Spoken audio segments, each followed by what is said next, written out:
Class 11th student, स्वागत है एक बार फिर से मेरे चैनल बाबा मैथ्स वाला पर। और इस वीडियो में हम लेकर आए हैं आपके यहाँ 3 डायमेंशनल ज्योमेट्री का सेकंड पार्ट क्लास 11th का। तो क्लास 11th का जो 3 डायमेंशनल ज्योमेट्री है उसका फर्स्ट पार्ट ऑक्टेंट के बारे में बहुत अच्छे से एक्सप्लेन करके बताए थे कि कौन सा ऑक्टेंट किसे कहते हैं, किस ऑक्टेंट में कोऑर्डिनेट का पॉइंट्स का कोऑर्डिनेट कैसा होता है, इसके बारे में हम लोगों ने पिछले क्लास में डिस्कस कर लिया है। ठीक है ना। तो अगर वो वीडियो अगर आप नहीं देखे हैं तो आई बटन में उसका लिंक दे रहे हैं, आप पहले उसको देख लें कि ऑक्टेंट क्या होता है, इंट्रोडक्शन ऑफ 3 डायमेंशनल ज्योमेट्री क्या होता है। ये वीडियो आपका पार्ट 2 है 3 डायमेंशनल ज्योमेट्री का, और इसमें हम आपको बता देते हैं कि क्या क्या पढ़ाएंगे। इसमें हम आपको पढ़ाएंगे डिस्टेंस फार्मूला के बारे में, सेक्शन फार्मूला के बारे में, और सेंट्रोइड ऑफ अ ट्रायंगल के बारे में, जो कि आप पहले से ही 2 डायमेंशनल ज्योमेट्री कोऑर्डिनेट में पढ़ चुके हैं। लेकिन 3 डायमेंशनल ज्योमेट्री में क्या होता है, क्या फ़र्क पड़ता है, इसको हम लोग देखेंगे। ठीक है ना। और एक बात, हमारे चैनल पे बाबा मैथ्स वाला पर आपको लेटेस्ट लेक्चर्स मिलते हैं क्लास 9 से लेकर क्लास 12 तक के मैथमेटिक्स का अप टू IIT लेवल। आप एक बार जरूर हमारे प्लेलिस्ट को चेक करें। प्लेलिस्ट में एकदम सीरियल वाइज हर चैप्टर का लेक्चर बना हुआ है, NCERT का भी अलग और RS अग्रवाल का भी अलग। ठीक है। और बन भी रहे हैं रेगुलर, है ना, रोज रोज इसमें हम काम भी कर रहे हैं। तो इसलिए आप हमारे चैनल को जरूर सब्सक्राइब करेंगे और कमेंट भी कर सकते हैं कोई और टॉपिक पे अगर वीडियो चाहते हैं तो चलिए अब हम लोग शुरू करते हैं। सबसे पहला टॉपिक इस वीडियो का डिस्टेंस फार्मूला। डिस्टेंस फार्मूला के बारे में आप बहुत अच्छे से जानते होंगे कि अगर आपको एक प्लेन के ऊपर 2 पॉइंट अगर दिया रहता था, याद करिए, अगर 2 पॉइंट दिया रहता था, एक x2, y2 और एक पहला आपको दिया रहता था x1, y1, तो आप डिस्टेंस फार्मूला क्या लिखते थे, a से b के बीच का डिस्टेंस। तो 2 डायमेंशनल ज्योमेट्री में आप ab बराबर लिख देते थे √x2 माइनस x1 का whole square plus y2 minus y1 का होल स्क्वायर। अब क्या हो चुका है कि ये पॉइंट अब 3 डायमेंशनल ज्योमेट्री स्पेस में आ चुका है। अब अगर ये स्पेस में आ चुका है पॉइंट, तो 2 डायमेंशनल ज्योमेट्री से तो डिस्टेंस फार्मूला निकलेगा नहीं। तो इसमें हमको 3 डायमेंशनल ज्योमेट्री का एजम्पशन करना पड़ेगा, आपको विजुलाइज करना पड़ेगा। तो वो करके आप फाइनल जो रिजल्ट पाएंगे उसमें वो बहुत विशेष अंतर नहीं मिलेगा। आप ये तो ऑब्जर्व कर ही सकते हैं, याद करने का पैटर्न को सीखिए, क्योंकि वही आपका काम आता है। आप प्रूफ भले करने ना जाने इस फार्मूला को, डिस्टेंस फार्मूला को 3 डायमेंशनल ज्योमेट्री में, लेकिन एक्चुअल में होता क्या है अगर उसको लिंक कर लें तो आप समझ पाएंगे। क्या होता है कि अब हमारा इस A पॉइंट का कोऑर्डिनेट में ही क्या केवल बढ़ जाएगा, एक Z कोऑर्डिनेट बढ़ जाएगा, x1, y1 और z1 हो जाएगा। उसी तरह से ये पॉइंट में क्या होगा कि हमारा एक और कोऑर्डिनेट बढ़ जाएगा, यानी कि ये पॉइंट अब जो पहले x2, y2 केवल हुआ करता था, अब यहाँ पे z2 भी हो जाएगा, है ना, 3 कोऑर्डिनेट हो जाएगा। तो बस इस फार्मूला में भी क्या बढ़ जाएगा, एक अगला फार्मूला माने पॉइंट बढ़ जाएगा। यानी कि अब नया जो आप AB डिस्टेंस लिखेंगे वो लिखेंगे square root of x2 minus x1 का होल स्क्वायर प्लस पहले से जितना है वो रहेगा, बस एक ठो बढ़ जाएगा z वाला कोऑर्डिनेट, यानी कि z2 माइनस z1 का होल स्क्वायर। तो कोई अंतर नहीं है, बस इतना आप याद रख लें, रिप्लेस कर लें कि अगर 3 डायमेंशनल ज्योमेट्री है तो z2 माइनस z1 का होल स्क्वायर कर देना है तो आपका क्वेश्चन आसान होता है। यानी कि 3 डायमेंशनल ज्योमेट्री में भी फार्मूला वही है, बस एक z2 माइनस z1 का जो डिफरेंस का स्क्वायर है उसको अलग से हमको ऐड करना पड़ता है। तो ये था आपका distance formula between 2 points in 3 dimensional geometry. आप इसमें x1 माइनस x2 का होल स्क्वायर भी कर सकते हैं, ऐसा कोई जरूरी नहीं है कि आप x2 माइनस x1 ही करें। x1 माइनस x2 का होल स्क्वायर भी कर सकते हैं, या y1 में से y2 का होल स्क्वायर भी कर सकते हैं, या z1 में से z2 का होल स्क्वायर भी कर सकते हैं। क्योंकि यहाँ से हम कह सकते हैं कि ये ऑर्डर को पलटने से कोई फर्क नहीं पड़ेगा, बिकॉज ऑफ स्क्वायर है। तो आप 2 अगर पॉइंट दिया है तो किसी में से किसी को घटाइए और स्क्वायर कर दीजिए, कोई दिक्कत नहीं है। अब ये तो पहला पॉइंट था आपका डिस्टेंस फार्मूला के बारे में। अब हम लोग सेक्शन फार्मूला पे बढ़ते हैं और इसमें देखते हैं कि क्या होता है 3 डायमेंशनल ज्योमेट्री में। तो चलिए अब हम लोग सेक्शन फार्मूला को शुरू करते हैं। चलिए तो अब हम लोग शुरू करेंगे आपका सेक्शन फार्मूला में इंटरनल डिवीजन फार्मूला, क्योंकि आपको भी मालूम होगा कि 2 डायमेंशनल ज्योमेट्री में भी हम लोग सेक्शन फार्मूला में 2 फार्मूला पढ़ते हैं, एक इंटरनल डिवीजन फार्मूला और एक एक्सटर्नल डिवीजन फार्मूला। तो सबसे पहले हम लोग इंटरनल डिवीजन फार्मूला पे डिस्कस करेंगे और फिर आगे बढ़ेंगे तो डिस्कस करेंगे एक्सटर्नल डिवीजन फार्मूला। सबसे पहले एक वर्ड को पकड़िए, क्योंकि इस वर्ड का बहुत ज़्यादा इंपॉर्टेंस है। वर्ड ये है कि अगर बोलता है कि if P divides the line AB in the ratio m:n, इस वर्ड का बहुत महत्व है। अगर इन्होंने बोला कि if P divides AB in the ratio m/n, इसका मतलब ये होता है, इसका मतलब होता है कि p अगर डिवाइड्स कर रहा है ab को तो सबसे पहले आपको p से a पे जाना होगा, फिर p से b पे जाना होगा। और ये कहानी आपको दिया हुआ है m/n, इसीलिए हम p से a पे गए, फिर p से b पे गए और m/n रेशियो दिया हुआ है। तो इसमें हम लोग जब 2 डायमेंशनल ज्योमेट्री को पढ़ते थे तो उस समय ये फार्मूला हुआ करता था कि mx2 plus nx1 by m+n। उसी तरह से जब y कोऑर्डिनेट निकालते थे तो my2 प्लस ny1 और बाई m+n, यह फार्मूला हमारा हुआ करता था। एक्सटर्नल डिवीजन में इस वर्ड का बहुत महत्व है, इंटरनल बहुत आसानी से समझ में आ जाता है, एक्सटर्नल में कंफ्यूजन होता है। तो उस एक्सटर्नल के कंफ्यूजन को अभी दूर करने के लिए एक आपको याददाश्त थोड़ा ताज़ा करवाते हैं कि इस फार्मूला को याद रखने का क्या तरीका होता है और किस तरह से याद करना चाहिए ताकि आपका क्वेश्चन बिल्कुल भी छूटे नहीं। इसको याद रखने का यह तरीका है कि इस m का मल्टीप्लाई ये सोचना चाहिए कि पहले m किसको रिप्रेजेंट कर रहा है, a और p को, तो ये समझिए कि m किसको छू रहा है, तो m छू रहा है हमारा a किनारा को और p किनारा को। तो जिस किनारा को हमारा a नहीं छू रहा है उस किनारे के साथ हम लोग उसका मल्टीप्लाई करते हैं m का। उसी तरह से जो n हमारा है इसका जो मल्टीप्लाई होता है, n किसको रिप्रेजेंट कर रहा है, तो कोरस्पॉन्डिंग लेंथ ऑफ pb को रिप्रेजेंट कर रहा है, pb को। तो pb किनारा जो है वो छू रहा है, तो हम ये कहते हैं कि किसे वो नहीं छू रहा है, वो कौन दूर है पॉइंट जो उसे नहीं छू रहा है दोनों किनारा को, तो वो ये है। तो जो किनारा को n नहीं छू रहा होता है वो हमारा a है और इसीलिए हम n का मल्टीप्लाई a के कोऑर्डिनेट में करते हैं। इसीलिए अगर हम p का x कोऑर्डिनेट निकालना चाहते हैं तो m इंटू x2 हुआ है और n इंटू x1 हुआ है। जब याद रखिए जब पहला एंट्री यूज होता है तो हर जगह पहला ही यूज होगा। अब अगर हम y कोऑर्डिनेट निकालते हैं p का तो इसी m का गुना सेकेंड एंट्री में होगा। सारा काम अब सेकेंड एंट्री का होगा, सारा काम अब हमारा सेकेंड एंट्री का होगा। तो m into y2 plus n into y1 by m+n। अब 3 डायमेंशनल ज्योमेट्री में बहुत बड़ा चीज नहीं हो जाएगा, बस आपको एक कोऑर्डिनेट बढ़ा देना है, क्योंकि आपको भी मालूम है कि x कोऑर्डिनेट भी होगा, y कोऑर्डिनेट भी होगा और z कोऑर्डिनेट भी होगा। तो इसका मतलब एक कोऑर्डिनेट केवल बढ़ जाएगा, यानी कि अभी भी इसी m का गुना अगर हमको करना हो तो हम पहले ये पहचानेंगे कि m किसको बता रहा है, तो वो हम बोलेंगे कि AP को, क्योंकि अभी भी ये ratio p divides AB in the ratio m/n ही है। p डिवाइड्स AB, तो p से पहले a जाएंगे क्योंकि p डिवाइड्स AB बोला है। अगर p डिवाइड्स BA बोलता तब हम p से b पे जाते और फिर p से a पे जाते, लेकिन अगर उन्होंने पहले a यूज किया है तो p से a पे जाना होगा और फिर p से a पे फिर p से b पे, ठीक है ना। चलिए, तो वर्ड को पकड़ना बहुत जरूरी है। तो ये किनारे को छू रहा है तो फिर m का मल्टीप्लाई इधर होगा। उसी तरह से अगर हम ये बोलें कि n किस किनारे को छू रहा है तो इन n किनारा को छू रहा है वो p और b को, तो ये किनारा इसको छू रहा है तो इसका मल्टीप्लाई इधर दूर होगा। तो उसमें कोई दिक्कत नहीं है। आप x कोऑर्डिनेट अगर लिखना चाहते हैं p पॉइंट का, इस पॉइंट का, तो x के लिए आप पहले तो टिक कर दें कि सारा में हम x यूज करेंगे, सारा का सारा, ये सब मिटा दीजिए।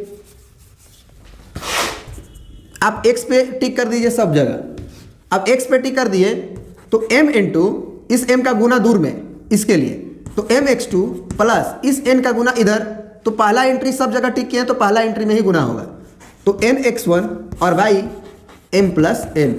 उसी तरह से अगर p का हम y कोऑर्डिनेट लिखना चाहते हैं p का, तो अब हम क्या करेंगे कि हर जगह हम y पे टिक करेंगे, y पे और y पे। अब y कोऑर्डिनेट के लिए हम क्या करेंगे, इसी m का गुना अब किस में करें, तो दूर में, तो y2 में, फिर प्लस ny1 और y m+n। इस तरह से अगर आप फॉर्मूला याद रखोगे तो कभी भूलोगे नहीं। अब एक कोऑर्डिनेट बढ़ गया z, तो अब सारा z में आप टिक करना होगा आपको। तो आप इस पे z पे और z पे टिक कर दें, है ना। तो अब क्या हो जाएगा आपका m इंटू z2, क्योंकि m का गुना दूर में होगा तो z2 आपका ये है, दिस इज z2, और प्लस n का गुना z1 में, क्योंकि आप थर्ड एंट्री में ही करेंगे आपका। कभी भी एक बात दिमाग में रखिएगा कि x के लिए हमको केवल x कोऑर्डिनेट का ही यूज करना होता है, y नहीं यूज होगा x में, और y के लिए आपको कभी भी z और x नहीं यूज करना होगा, केवल y ही यूज होगा। उसी तरह से z में केवल z यूज होगा, x और y यूज नहीं होगा। हमेशा का ये पैटर्न है, हमेशा ऐसा ही होता है। तो ये आपका इंटरनल डिवीजन को हम कंप्लीट किए। अब देखिए कि अगर p divides ab externally in the ratio m/n तब क्या होगा। तो चलिए अब उस पॉइंट को भी हम लोग शुरू करते हैं। अब देखिए, अब अगला हेडिंग है आपका कि if p divides ab externally, if p divides ab externally in the ratio m/n। इस वर्ड का मतलब क्या होता है? सबसे पहले तो अगर P और A भी पहले A है और फिर B है तो उसका मतलब भी आपका यही हुआ कि सबसे पहले P से A पे और फिर P से B पे ही जाना है। जो पहले कहानी थी वही कहानी है। लेकिन अब जरा देखो कि P तो अब एक्सटर्नल है, तो P अगर एक्सटर्नल है तो A और B के बीच में कहीं नहीं होगा, बल्कि या तो A के तरफ होगा या तो B के तरफ होगा। वो डिपेंड करता है कि रेशियो क्या है। अगर M बड़ा होगा तो इसका मतलब M बड़ा होगा N के रेस्पेक्ट में। जैसे मान लो कि ये 5/2 हो गया, समझना हमारी बात को, 5/2 होगा। ये हम बताना चाह रहे हैं कि P A के तरफ बाहर होगा कि B के तरफ बाहर होगा, इसको समझना है। वो किसके तरफ बाहर होगा ये हमें पहले पता करना है। ये y1 है आपका। तो इसको पता करने के लिए अगर M बड़ा हुआ तो P A का डिस्टेंस ज़्यादा लग रहा है, तो इसका मतलब P जो होगा वो P A के तरफ नहीं होकर बल्कि उधर होगा, और P भी कम है यानी कि P से B तक कम है, तो ये रेशियो हुआ। लेकिन अगर यही पलट जाए, ये 2/5 हो जाए, तो इसका मतलब P से A का डिस्टेंस कम है, तो P को इधर आना पड़ेगा, ताकि जब P इधर आएगा तो P से A का डिस्टेंस कम रहेगा और P से B का डिस्टेंस ज़्यादा रहेगा, यानी कि 5 रह जाएगा। ठीक है ना? तो आप उसके अकॉर्डिंग फिगर ड्रॉ कर सकते हो कि रेशियो हमारा अगर एक्सटर्नल है तो किधर है, A के तरफ की B के तरफ। वो मैटर नहीं करता है। मैटर ये करता है कि आप सबसे पहले ये समझने का कोशिश करिए कि P से A तक का डिस्टेंस M दिया है। P डिवाइड्स AB का मतलब पहले P से A पे जाए फिर P से B पे जाए। तो P से A पे जाने का मतलब हुआ कि आपका ये पूरा जो लेंथ है वो कॉरस्पॉन्डिंग लेंथ आपको दिया गया है M, ये, और P से B तक N है, यानी कि P से लेके B तक, यानी कि ये वाला कॉरस्पॉन्डिंग लेंथ आपको दिया गया है N, इस लेंथ को। ठीक है ना? तो दोनों एंड पॉइंट को, एक्सट्रीम पॉइंट को छू रहा है, इसके रेस्पेक्ट में हम लोग external division internal division use करते हैं। तो आपको मालूम होगा कि आप एक्सटर्नल डिवीजन फार्मूला में माइनस का यूज करते हैं, तो इस M का गुना किधर करेंगे आप? B में करते हैं आप। क्यों? क्योंकि दूर कौन है, तो दूर कैसे लिया जाता है इसको भी समझिए। M जो लेंथ कॉरस्पॉन्ड कर रहा है वो PA को कर रहा है, तो इसका मतलब P से और A से वो दूर नहीं है, ऐसे माना जाता है। P से और A से दूर नहीं है क्योंकि दोनों एंड पॉइंट को वो छू रहा है, तो वो B दूर माना जाएगा। तो इसीलिए हम M का गुना x2 में करेंगे और प्लस इस N का गुना फिर से हम देखिए, ध्यान से देखिएगा, N किस एंड को छू रहा है, तो B को छू रहा है और P को छू रहा है, तो B और P के लिए दूर नहीं है वो, इसीलिए M का गुना हम A में करते हैं। इसी N का गुना किस में करेंगे? A में करेंगे, याद रखिएगा।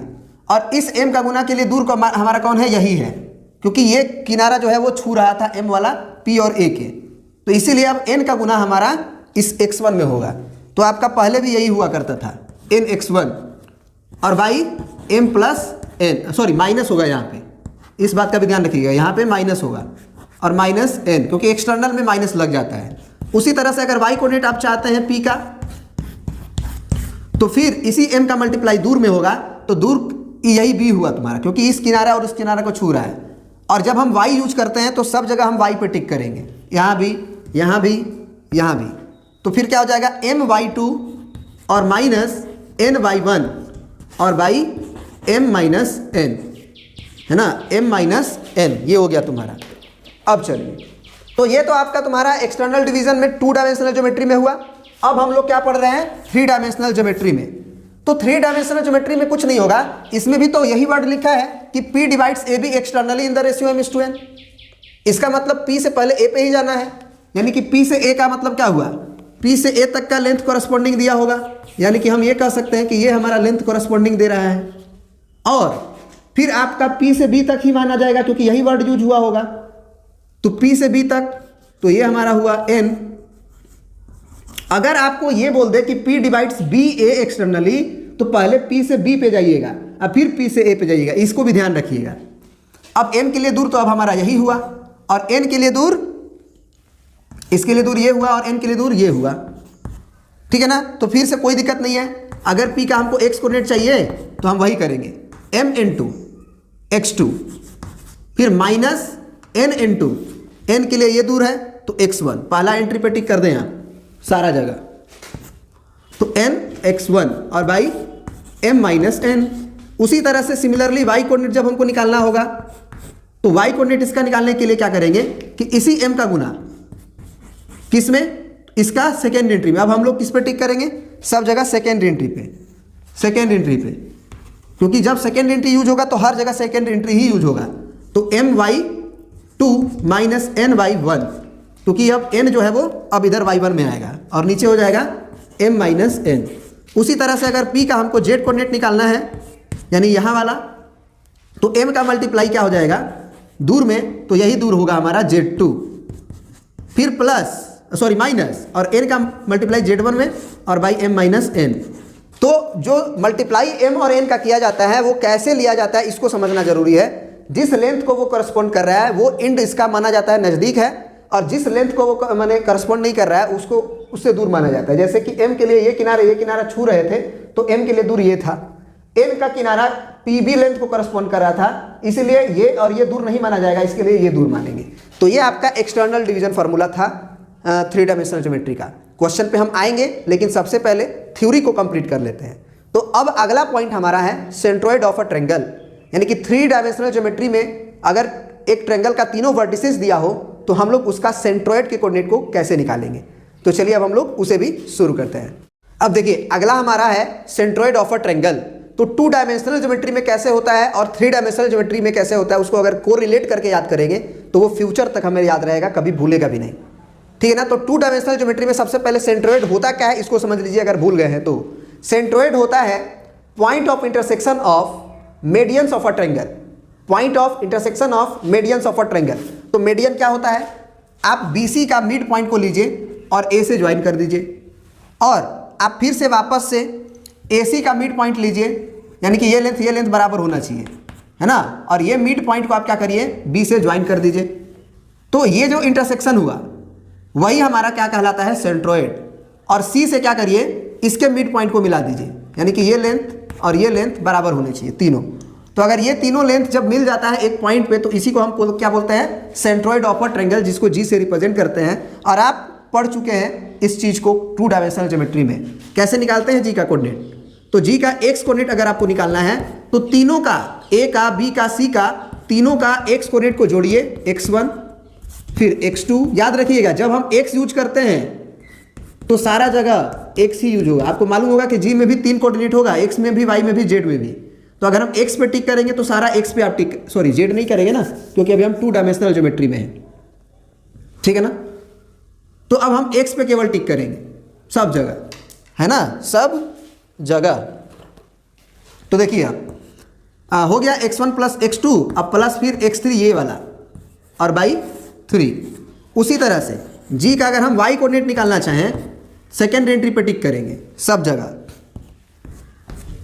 क्योंकि सेकेंड एंट्री हम बोले थे पहले भी कि जब x का बात होती है तो सारा x ही यूज हो सकता है, y यूज नहीं होगा, सेकेंड एंट्री यूज नहीं होगा। उसी तरह से जब y यूज होगा तो केवल y कोऑर्डिनेट ही सबका यूज हो सकता है, x नहीं यूज होगा। तो ये y1 plus y2 plus y3 और डिवाइडेड बाई 3, यानी कि A का B का C का x कोऑर्डिनेट को जोड़ के बाई 3 करेंगे तो सेंट्रोइड का x कोऑर्डिनेट निकलता है। A का B का C का अगर y कोऑर्डिनेट को जोड़ के सेकेंड एंट्री को जोड़ के बाई 3 करते हैं तो G का सेकेंड एंट्री निकलता है।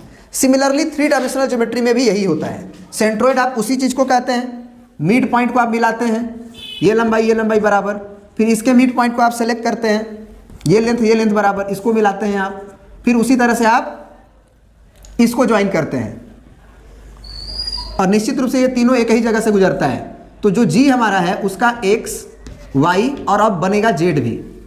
तो अब उसी तरह से x कोऑर्डिनेट को निकालने के लिए हमको क्या करना होगा, कुछ नहीं बल्कि एक vertex, B vertex, C vertex का पहला एंट्री पे टिक करिए, क्योंकि पहला एंट्री ही x होता है, और x1 plus x2 plus x3 by 3 कर दें आप। उसी तरह से अगर y कोऑर्डिनेट निकालना है G का तो A का B का C का y कोऑर्डिनेट पे टिक करिए, केवल y कोऑर्डिनेट पे, और जोड़िए और बाई 3 करिए, यानी कि y1 plus y2 plus y3 by 3। उसी तरह से सिमिलरली अगर z कोऑर्डिनेट निकालना है तो z1 plus z2 plus z3 by 3, यानी कि थर्ड एंट्री A का B का C का जोड़िए और बाई 3 कर दीजिए। तो ये था आपका सेंट्रोइड ऑफ अ ट्रायंगल की कहानी। तो पूरी तरह से हम लोगों ने डिस्टेंस फार्मूला, सेक्शन फार्मूला और centroid of a triangle in 3D भी कंप्लीट किया, जिसे हम 2D से रिलेट करके कोरिलेट करके याद करवाया आपको, ताकि आप भूले नहीं। तो मात्र इस वीडियो में इतना ही रहेगा। नेक्स्ट वीडियो में हम लोग आपका NCERT का अगला एक्सरसाइज जो भी होगा उसे कंप्लीट करेंगे और कोशिश करेंगे कि RS अग्रवाल का भी जितना भी क्वेश्चन हो सके आपको बता दिया जाए, ताकि RS अग्रवाल का बुक भी आपका राम नाम सत्य हो जाए, यानी कि कोई भी क्वेश्चन आपसे नहीं फंसे। तो मिलते हैं नेक्स्ट वीडियो में। अगर आपको वीडियो पसंद आता है तो जरूर लाइक करेंगे, अपने दोस्तों के पास बिल्कुल शेयर करेंगे, जरूर शेयर करेंगे, भूलिएगा नहीं। हम आपको बस इसलिए याद दिलाते हैं क्योंकि आप भूल जाते हैं चैनल को सब्सक्राइब करने के लिए। तो अगर वीडियो पसंद आए तो चैनल को जरूर सब्सक्राइब करिएगा। मिलते हैं नेक्स्ट वीडियो में। Thanks for watching.